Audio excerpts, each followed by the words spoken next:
너희를 영접하는 자는 나를 영접하는 것이요 나를 영접하는 자는 나를 보내신 이를 영접하는 것이니라.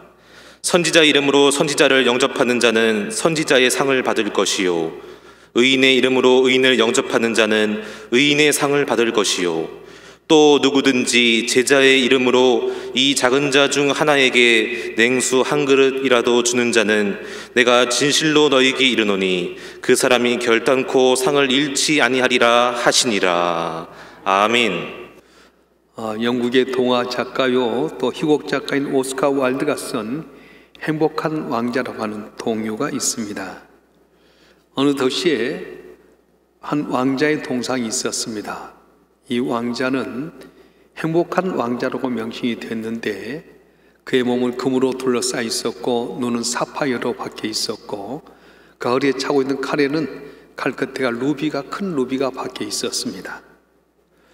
어느 날 늦가을 날 따뜻한 남쪽 나라를 향해서 가던 제비 한 마리가 이 왕자 동상 발등상에 앉아서 쉬고 있었는데 갑자기 비가 내리기 시작했습니다. 웬 비인가 하고 고개를 들어보니까 비가 아니라 왕자가 흘린 눈물이었습니다. 그래서 제비가 물어봅니다.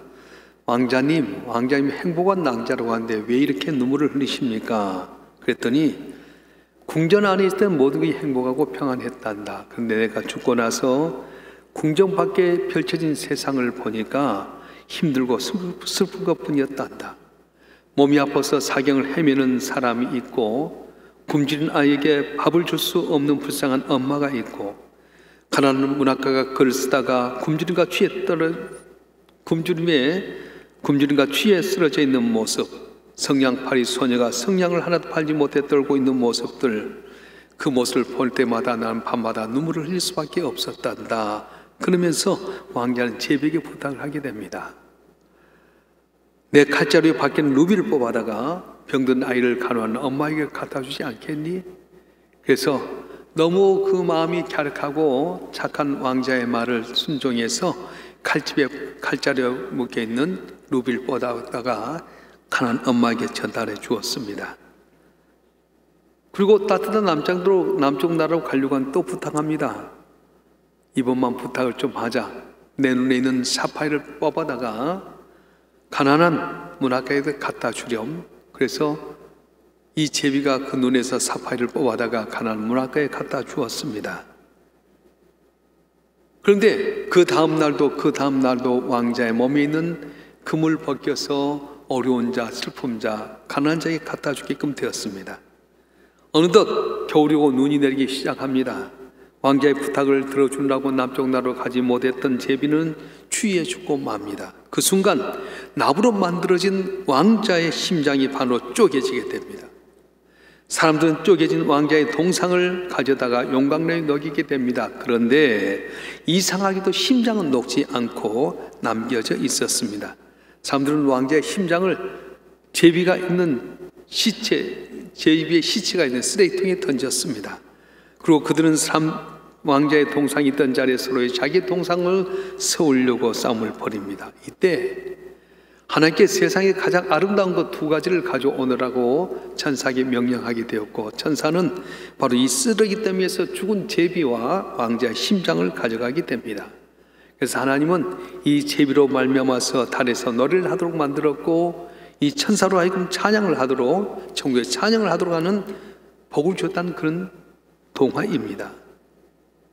오스카 와일드가 행복한 왕자를 통해 당시 공리주의와 물질주의에 빠져버린 영국 사회를 풍자합니다. 급속한 산업화로 인해서 이기주의에 빠져버렸습니다. 물질 만능주의에 빠져버렸습니다. 약자에 대한 사랑과 배려가 없는 그런 사회가 된 이 영국 사회를 풍자했던 것입니다. 우리가 살고 있는 이 사회성은 어떻습니까? 이기주의가 팽배합니다. 남에 대한 배려와 관심이 없습니다. 물질 만능주의가 판을 치고 있습니다. 돈이면 다 된다는 생각이 사람들을 지배하고 있습니다. 결국 자기 중심적인 극단적인 이기주의로 말미암아서 이 사회가 점점점 황폐화되게 되고 인간의 존엄성을 잃어가고 있습니다. 이런 안타까운 시대 속에서 예수 믿는 우리가 어떻게 하면 하나님이 인정하신 상을 받는 믿음의 사람이 될 수 있겠습니까? 오늘 본문의 말씀에 보게 되면 영접이란 단어와 상이란 단어가 같이 나오고 있습니다. 그래서 하나님을 영접한 자인 하나님이 영접한 상을 받게 될 것이고, 선지자와 의인을 영접하면 선지자 의인의 상을 받게 될 것이고, 작은 자에게 냉수한 준 것도 내가 이를 결단하고 잊지 않고 갚으리라. 그래서 영접과 상을 이야기하고 있습니다. 여기서 영접이라는 단어는 환영한다, 받아들인다는 그런 의미가 있습니다. 창세기 18장 2절 말씀 우리 다 같이 한번 읽어볼까요? 창세기 18장 2절 말씀 시작. 눈을 들어 본즉 사람 셋이 맞은편에 서 있는지라. 그가 그들을 보자 곧 장막문에서 달려나가 영접하며 몸을 땅에 굽혀. 아멘. 여기 나오는 영접하다가 환영하다, 그리고 환대하다, 그런 뜻입니다. 아브라함은 길에 서 있는 세 사람을 보았어요. 근데 이 세 사람인데 그냥 보지 않고 천사같이 보았습니다. 급히 달려가서 자기 집에 모셔서 발을 씻기고 살찐 송아지를 잡아다가 좋은 스테이크 고기를 갖고 대접하게 됩니다. 그럴 때 이 천사들이 감동을 받아서 갑작스럽게 말합니다. 내 아내 사라가 어디 있느냐? 그리고는 엄청난 축복을 해줍니다. 내년 이맘때 내가 반드시 내게 돌아오리니 내 아내 사라에게 아들이 있으리니. 이 말을 장막 뒤에서 들었던 사라가 웃습니다. 난 나이도 많이 들고 또 여자의 생리도 끊어졌는데 내가 무슨 아들을 낳을 거야? 피식 웃었습니다. 그때 다시 말합니다. 여호와께서 능히 하지 못할 일이 있겠느냐? 기한이 이를 때에 내가 내게로 돌아오리니 사라에게 아들이 있으리라. 다시 한번 확인해 줍니다. 그토록 아들 낳기를 기다렸더니 안 돼서 하갈이라는 여자를 통해 이스마엘을 낳고 또 세월이 지났는데, 천사를 부지간에 지난 나그네 세 사람을 자기 집에 잘 영접해서 거기에 발을 씻고 쇠고기 송아지 잡아 대접했더니 이삭이라고 하는 아들의 복을 받는 은혜가 있었던 것입니다. 요한복음 1장 12절은 뭐라고 말씀합니까? 우리 한번 다 같이 읽어보겠습니다. 요한복음 1장 12절 시작. 영접하는 자 곧 그 이름을 믿는 자들에게는 하나님의 자녀가 되는 권세를 주셨으니. 아멘. 여기서 영접한다고 하는 것 수동적으로 받아들인 것이 아니라 내가 그를 신뢰하고 그리고 거기에 대한 사람은 능동적으로 반응한다는 거예요. 능동적으로 받아들인다. 오늘 본문의 말씀에 세 가지 영접에 대해서 이야기하는, 첫째는 하나님을 영접하라 말씀하셔. 따라서 하나님을 영접하라. 오늘 40절 말씀 보겠습니다. 마태복음 10장 40절 말씀 시작. 너희를 영접하는 자는 나를 영접하는 것이요 나를 영접하는 자는 나를 보내신 이를 영접하는 것이니라. 아멘. 예수를 영접한 신앙의 기초고 출발점이라고 말씀하는 겁니다. 죄 많은 인간이 거룩하신 하나님과 관계를 맺는 방법이 무엇입니까? 바로 하나밖에 없는 애아들을 이 땅에 보내신데 그분을 나의 구주로 영접하는 것입니다. 예수를 나의 구주로 영접한다는 뜻이 무엇입니까? 예수를 나의 왕으로 삼아서 그분을 존귀케 만들고 내가 그분 앞에 순종하고 살아가는 것이 바로 영접한다고 하는 것입니다. 역사를 나누게 될 때 BC와 AD를 나누게, 비포 크라이스트와 아노 도미노, 예수를 통해서 길이 갈라졌어요. 왜요? 예수를 나의 구주로 영접하는 순간에 하나님의 자녀가 되는 권세가 주어졌습니다. 영원한 생명을 얻게 되고 천국을 선물로 받게 되었습니다. 새로운 비전으로 거듭나게 되고 삶의 가치가 이 땅에만 바라보다가 위를 바라보게 되면서 하나님 바라보는 삶으로 변화가 되게 된 것입니다. 궁극적으로 내가 하나님을 영접한다고 하는 것, 예수를 영접한다고 하는 건 무엇입니까? 예수도 한 분만으로 내가 만족하는 삶을 산다고 하는 것입니다. 여기에 진정한 기쁨이 있고 감사가 있고 행복이 있는 겁니다. 예수 우리에게 말씀하셨어요. 너희가 무엇을 먹을까, 무엇을 마실까, 뭘 입을까 염려하지 말아라. 이 모든 것이 너에게 있을 걸 아느니라. 그러나 너희는 먼저 그의 나라와 교회를 구하라. 그리하면 이 모든 것 너에게 더하시라 말씀하셨어요. 우리가 예수 믿어 우리의 관심사가 어디 있습니까? 뭘 먹을까, 뭘 마실까, 뭘 입을까 있지 않습니까? 그런데 예수를 나의 구주로 영접한다고 하는 것은 오직 그분만이 나의 하나님이고 그분만이 나의 방패산성 요새다. 그분을 믿고 그분을 경외하게 되게 되면 그분께서 내가 구하지 않는 것도 더해주셔 승리하게 하신다 말씀해 주셨어요. 예수 안에서 진정한 삶의 기쁨과 행복을 누리는 여러분 되기를 주님 축원합니다. 세상에 허탄 것에 미련 두지 마십시오. 오직 주님만이 내 삶의 기쁨이요 소망이요 힘이요 능력임을 깨닫고 주님을 영접하고 순종하고 살아가게 될 때 나도 모르는 사이에 놀라운 상급을 주실 거고 복을 받는 역사가 일어날 줄로 믿습니다. 두 번째로 영접할 때 뭘 영접하냐? 선지자, 의인을 영접하라고 말씀하셨어요. 오늘 보면 41절 말씀 볼까요? 마태복음 10장 41절 말씀 시작. 선지자 이름으로 선지자를 영접하는 자는 선지자의 상을 받을 것이요 의인의 이름으로 의인을 영접하는 자는 의인의 상을 받을 것이요. 아멘. 이 선지자는 말은 히브리어로 나비라고 하는 말인데 하나님의 말씀을 선포하는 자, 계신 하나님의 뜻을 구체로 실천하는 자 이렇게 되어 있습니다. 선지자 이름으로 선지자를 영접한다고 하는 말의 의미는 뭐냐면 선지자이기 때문에 선지자를 영접한 자는 선지자의 상을 받을 거다 그렇게 말씀하셨어요. 이 선지자를 오늘날 해석하면 뭘 말합니까? 목회자를 말하게 됩니다. 목회자이기 때문에 목회자를 영접하고 존중하며 목회자의 상을 받을 것이요 그렇게 말씀하셨어요. 우리가 신앙생활 영적으로 복을 받으면 어떻게 해야 됩니까? 목회자의 관계를 잘 가져야 됩니다. 그래서 목회자를 보게 될 때에 여러분 사람은 다 흥과 티가 있잖아요. 세상에 완벽한 사람 하나도 없습니다. 흥과 티가 있지만은 목회자를 말씀을 대언자로 삼았기 때문에 그를 존중하고 말씀을 받아들일 때 내게 아멘 하고 받아들일 때 열매가 맺어지게 되고 능력이 나타난 거지. 목회자를 그냥 사람으로 인간적인 면에서 나이가 많다 적다 힘이 있다 없다 뭐가 잘한다 못한다 그러면 그때부터는 은혜가 오지 못한다는 거예요. 그래서 목사를 보게 될 때 신앙의 연륜이나 나이나 이런 거 보지 말라는 거예요. 하나님의 말씀을 대언하는 자이기 때문에 그를 존중하게 되게 되면 선지자이기 때문에 선지자를 대접하면 선지자의 상을 줄 거라고 했던 것처럼 선지자를 잘 대접하면 선지자의 상을 받고 의인을 잘 대접하면 은혜의 상을 받는다고 말씀하셨어요. 할렐루야. 사도행전 10장에 보면 백부장 고넬료가 무두장이 시몬의 집에서 베드로를 초청하게 됩니다. 그러니까 베드로가 딱 로마의 백부장 고넬료의 집에 왔는데 어떻게 합니까? 얼른 가서 신을 벗고 엎드려서 절하고 경배하는 겁니다. 그래서 너무 황공하게 생각된 베드로가 나도 사람이다 일어나라 해서 말씀을 듣게 됐는데 보잘것없는 어부 베드로를 향해서 말씀을 대언 하나님의 종으로 삼아서 영접했더니 그 말씀을 통해 그 가정이 성령 충만하게 되고요 그들이 구원받는 역사가 일어나게 되었습니다. 사랑하는 성도 여러분 그렇습니다. 목회자일 때 인간의 감정의 생각으로 대하면 은혜 받기 어려워요. 누가 완벽하겠어요? 제가 여러분보다 인격이 더 뛰어나겠어요? 환경이 그렇지 않아요. 단지 하나님의 말씀을 대언 자로 세워주셨사오니 목사로서 잘 대접하고 영접하게 되면 거기에 맞는 복이 임하게 되고 영적인 복이 임하게 되면 육적인 복도 받게 된다고 했는데 이런 복이 여러분 가운데 있어질 필요는 축원합니다. 축원합니다. 그래서 선지자를 대접하면 선지자의 상을 받는 거예요.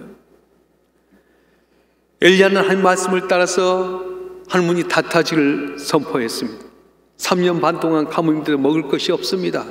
그리 시냇가에 보내서 하루에 2번씩 까마귀를 통해 먹을 걸 가져다 주었습니다. 근데 그리스가 많아지니까 어떻게 합니까? 너는 이방에 있는 사르밧에 가서 그 과부에게 공개를 받아라. 부자인 줄 가봤더니 이거 웬일입니까?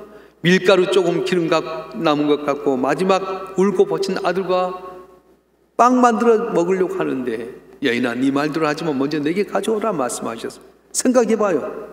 코로나 팬데믹이 있어요. 경제는 위기 어렵고 힘들고 있는데 혹시 여러분 가지게 되면 마지막 나는 비상식량으로 밥을 먹으려고 하는데 어떻게 용태도 목사가 와서 집사님 권사님 뭐 하시냐고 그걸 먼저 내게 달라면 줄 수 있는 사람이 있겠어요?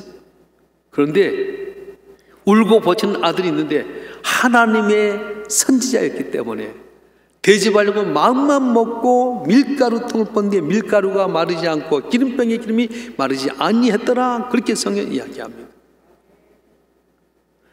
엘리사 시대에 엘리사 선지자가 가서 복음을 전하는데 수넴이라고 하는 곳에 가서 복음을 전합니다. 그런데 수넴의 높은 고위직에 있는 귀한 여인이 남편을 가지고 있는 귀한 여인이 엘리사 선지를 볼 때마다 복음 전하는데 전부 식사를 누가 대접한 사람이 없구나 내가 대접해야지 그러면서 대접하게 됐어요. 그런데 식사만 하면 다 됩니까? 잠잘 자리가 없어서 남편에게 상의합니다. 여보 하나님의 종이 복음을 전하는데 그 알 곳이 없습니다. 당신이 허락하신다면 다락방을 짓고 침상과 책상 하나 놔두고 모시면 좋겠습니다. 그러냐고 당신 원하는 대로 하라고. 그래서 다락방에다 방을 짓고 침상과 책상을 놔두고 이 엘리사 스님을 모시게 되었어요. 너무 기가 막히잖아요. 여인아, 어찌 네 생각이 이렇게 주밀하냐? 내가 네 뭘 해줄까? 왕에게 의해서 네 남편의 자리를 좀 높여줄까? 아닙니다. 나는 당신이 한 말씀 전하는 자이기 때문에 그걸로 나는 만족합니다. 그래서 돌아갔는데 게하시라고 하는 사안이 말합니다. 선생님, 저희는 여자가 나이가 많이 들어서 여자의 기능이 끊어졌고 아들도 없습니다. 아들 좀 주십시오. 그래, 오라고 해라. 그래서 이야기한 거예요.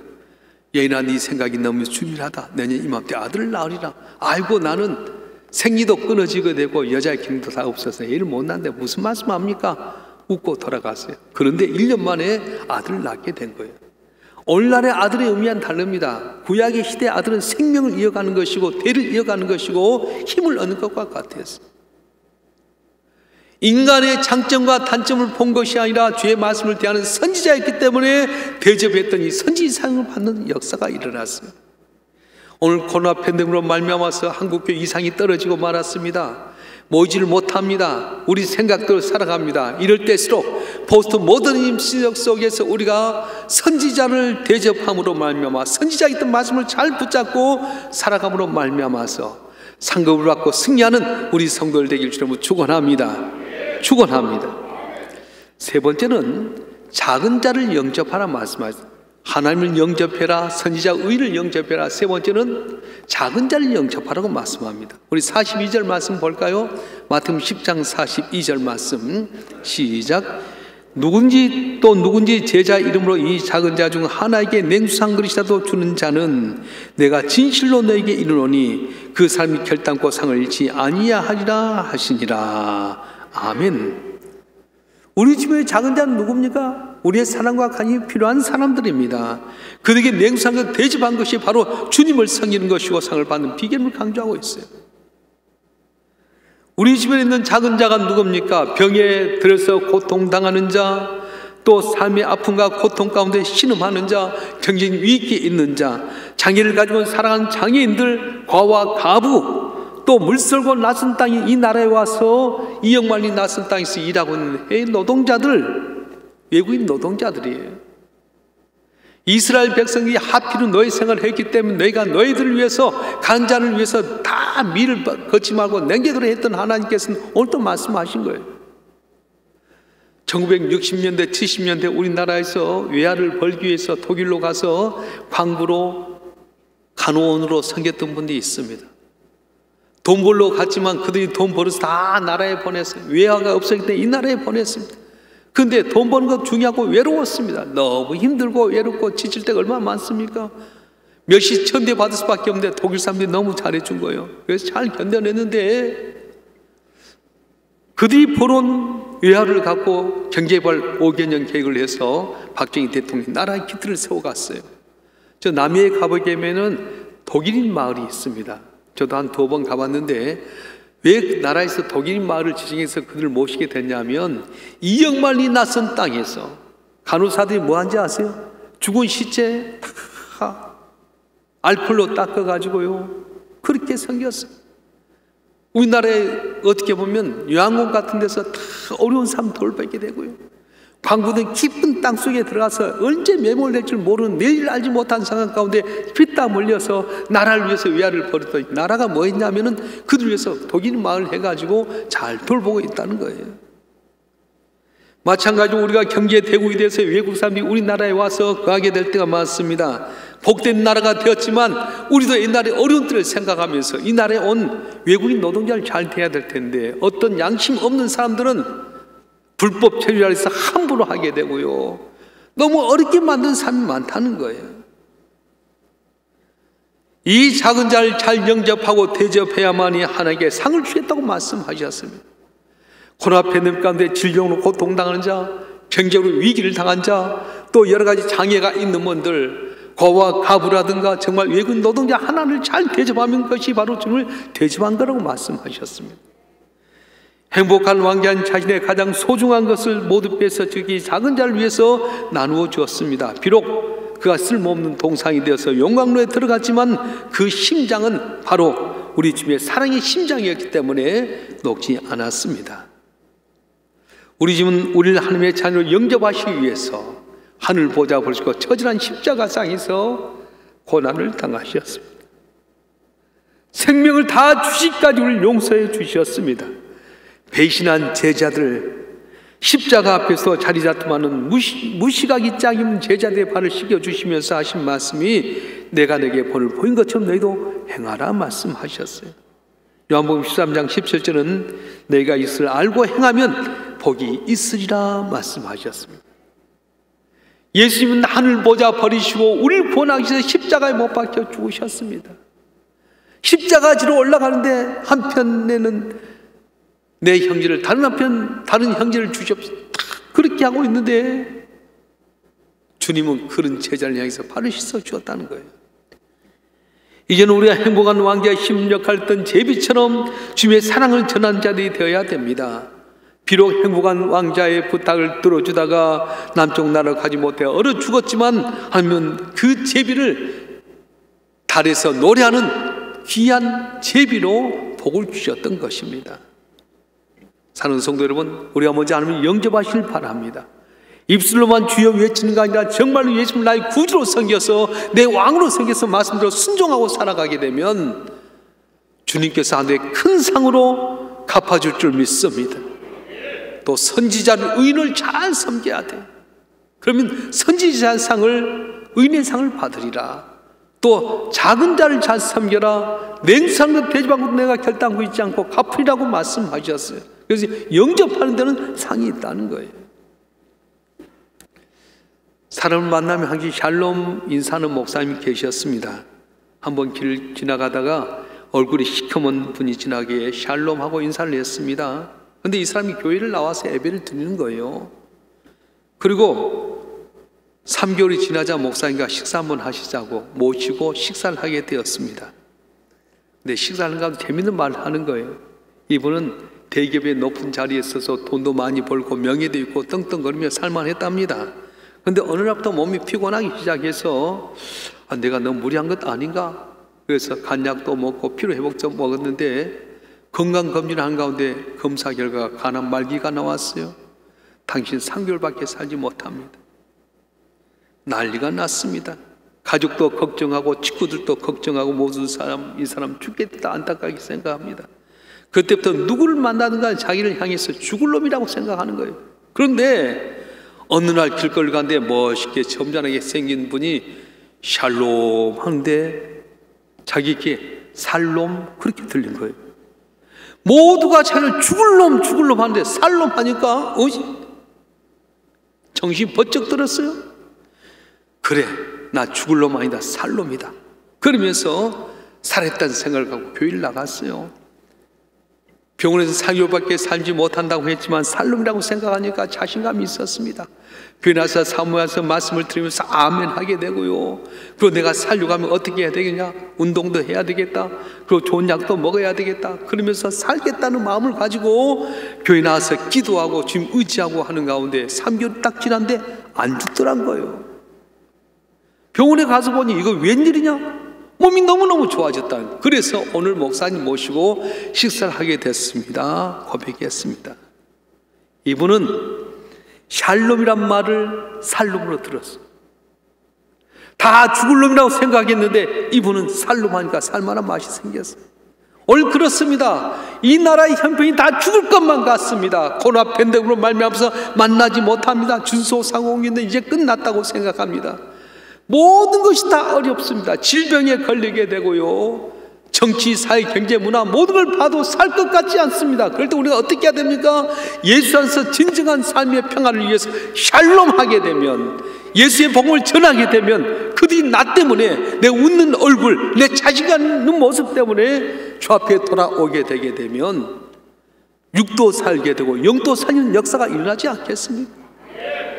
모두가 코로나 핑계대고 모지 않는 이 시대 속에서 주님만이 나의 방패 산성 요새입니다. 주님이 나의 주님이다 모시고 살아가면 그 주님께서 내게 복을 주실 것이고, 목회자를 통해서 주님 말씀 줄 때 내가 아멘으로 받아들여서 말씀대로 살아가면 쓴물이 단물로 되게 되고 병든 자가 낫게 되게 되고 치유의 역사가 오늘도 일어날 줄로 믿습니다. 내게 주신 시간이나 물질이나 모든 형편이 나만 위해 사는 건 아니에요. 옳은 자를 위해서 내가 베풀게 되면 주께서 천배만배로 갚아주신 거예요. 저는 은밀한 가운데 도우신 손길을 바라볼 때마다 많은 눈물을 흘리게 되고 기도합니다. 그간이 복받게 해달라고, 후손이 잘되게 해달라고. 여러분, 목사도 그런데 여러분들을 통해서 사랑받는 사람들이 어려운 가운데 여러분 도움받으면 얼마나 감동이 되겠어요. 2022년 나만 위해 사는 것이 아니라 영접한 자에게는 상을 준다고 했는데 하나님 영접하시길 바랍니다. 입술로만 주여 주여 하는 것, 정말로 주님을 나의 구주로 모시고 살아가게 되면 주님의 상을 받게 될 것이고, 목자를 통해서 말씀 줄 때 아멘으로 받아들이면 목회자의 상을 받게 될 것이고, 작은 자를 위해서 섬기고 내구상을 대접하면 거기에 맞는 상을 준다고 했는데, 우리 모두가 2022년도는 큰 상을 받고 승리하고 주의 영광을 나타내는 한 분 한 분 되시길 주님으로 축원합니다. 축원합니다. 기도하겠습니다.